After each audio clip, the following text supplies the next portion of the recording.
সর্বশেষ যে লোকটা জান্নাতে যাবে তাকে আল্লাহ তাআলা জাহান্নামের আগুনে পোড়াতে পোড়াতে ছাই বানিয়ে ফেলবে।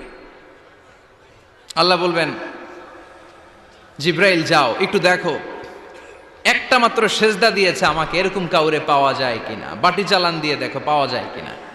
খুঁজে খুঁজে কাউরে পাবে না। আল্লাহ বললেন আবার দেখো, খুঁজে খুঁজে একজনকে পাবে, সামান্য ইমানের ছিটে ফোঁটা তার অন্তরে ছিল।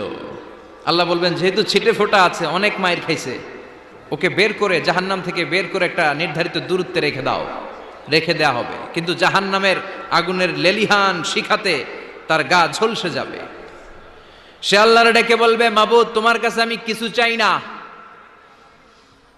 জাহান্নাম থেকে তুমি আমাকে বের করেছো, জীবন নদীর পানি তুমি আমার গায়ের মধ্যে ঢেলে দিয়েছো, আমি আবার সজীবতা ফিরে পেয়েছি। আমি তোমার কাছে জান্নাত চাই না, শুধু নিরাপদ একটা দূরত্বে আমাকে